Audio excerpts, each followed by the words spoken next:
Eh bien bonjour à toutes et à tous, c'est le tueur subtil pour ma première vidéo deck.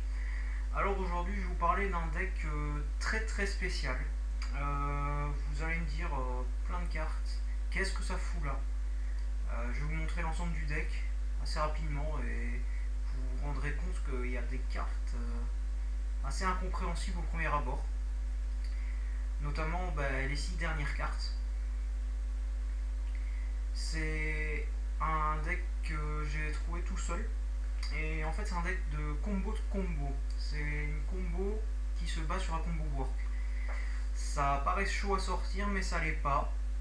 Je l'ai testé pendant plusieurs mois.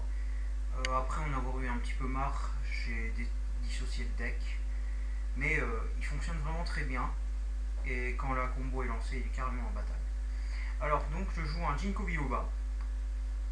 Héros Sadida, donc c'est surtout son effet qui m'intéresse. Donc chaque fois qu'un de vos monstres de niveau 1 ou 2 apparaît, il ne peut pas être détruit par un adversaire jusqu'au début de votre prochain tour. Ça permet de rendre...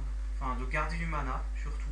C'est surtout pour ça que je joue, parce que bon, il y a des Smarmots, il y a des Borkzones, des Mosquitorches, des Serpentins, Chasseurs Archers. C'est très utile. Et au niveau 2, c'est tous. Donc là, ça serait carrément un gros Smart qui pourrait pas être détruit. Avec un Afrosac du tofu. Un sac du tofu pour Grossmar notamment, et aussi pour des ressources R qui sont toujours très utiles. Alors on va commencer par les alliés. Donc les alliés, on a 3 Smarmots. 3 Smarmots, ça agit. Et ça se pète et ça pioche. Ça pioche et ça vous retire une carte qui vous emmerde. Par exemple, vous avez une Jalamu en trop dans votre main, vous la défaussez grâce au Smarmot et en plus vous piochez une carte. C'est une très très bonne carte que je conseille tout le temps. Borkzone, on va pas épiloguer, c'est pour boire combo. Voilà. Achille, parce que je joue quand même pas mal d'équipements. Et je me suis dit, Achille, ça peut toujours être utile. Donc, le voilà. Borkmage, pardon, je commence par les niveaux.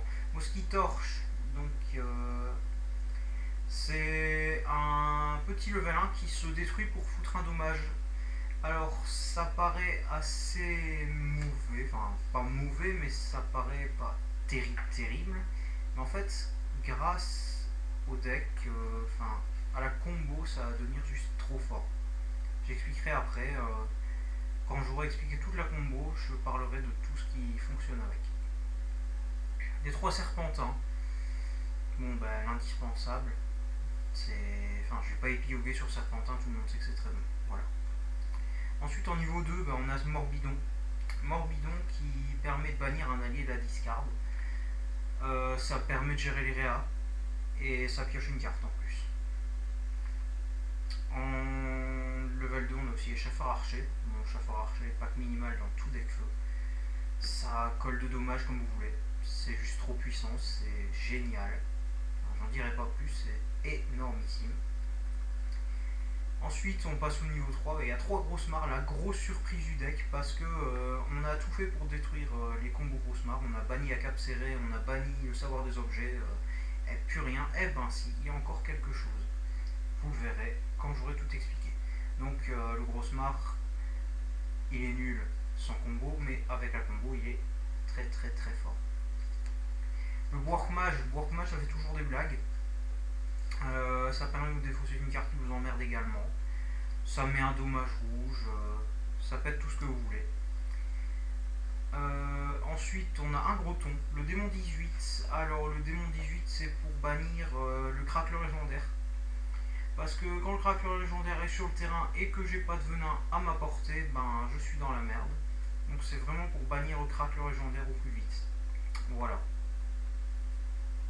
Ensuite, en action, on a la dernière Azad. Bon, ça peut toujours servir si jamais vous êtes dans la merde.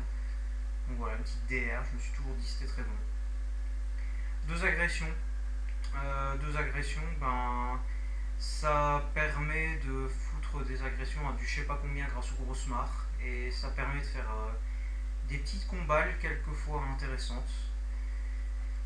Ensuite, l'art de vie. Dans un Sadida, ne pas le mettre, c'est un péché. C'est quasiment un péché. C'est tellement puissant, c'est Nayan Sodala en action.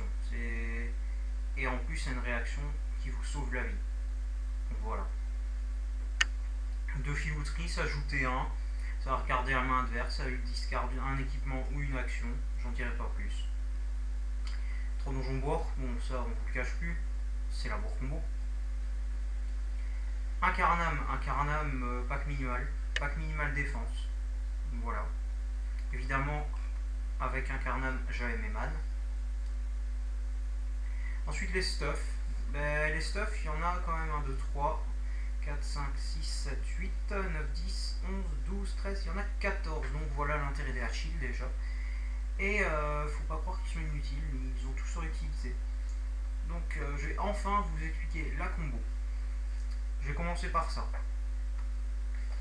Donc on a la Panogelax, en sachant que le bon effet de la Panogelax, parce que oui, il y a eu un errata sur le Gelano.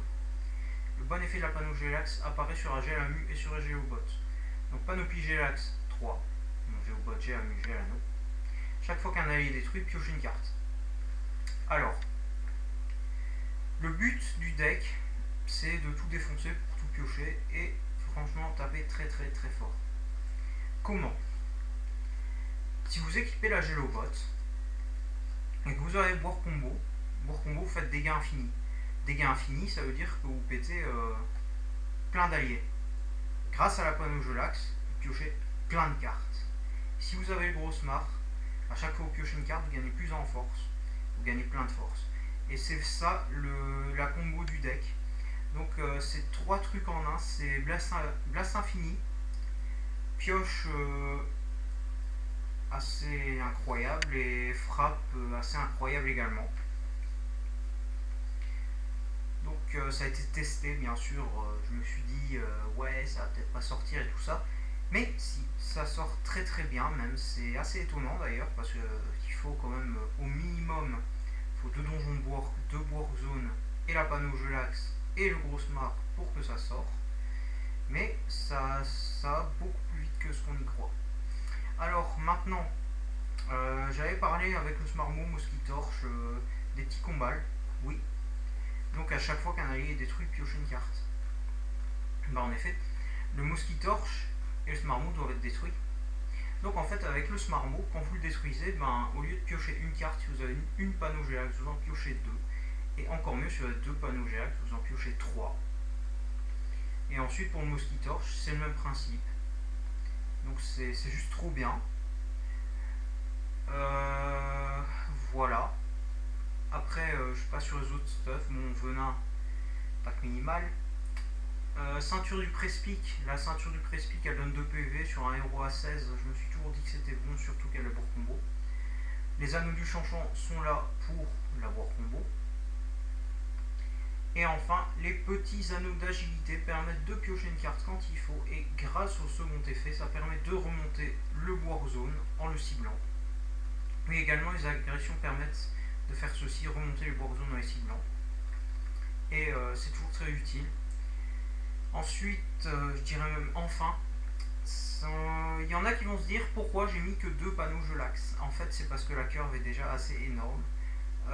2 Panogelax, j'ai déjà 2 Gelano, un Carnam, 3 gros smart et le Bourg-Mage. Donc ça fait 7 level 3. C'est énorme. Ensuite, j'ai 2 Gelamu, 2 Gelobot, 3 donjons Bourg, 3 chasseurs archers et un Morbidon. Donc, si je ne me trompe pas, ça fait 11 level 2. C'est pas dégueulasse, mais c'est assez gros. En comptant l'arbre de vie, on peut dire 12 parce qu'il reste sur le terrain. Et voilà, 3 Panogelax aurait été beaucoup trop lourd. Et franchement, rien qu'avec 2 panneaux, ça tourne très bien. Il a été testé, donc comme je le disais, je l'ai dit au moins 50 fois. Le deck a été testé et franchement, il envoie du pâté. Je vous conseille de l'essayer si vous avez les moyens. Voilà. Donc je vous laisse pour ma toute première deck tech. J'espère qu'elle vous aura plu. Vous pouvez donner toutes vos critiques via les commentaires, bien sûr. Vous pouvez me dire ce qui ne va pas dans la vidéo, niveau deck tech, niveau enregistrement.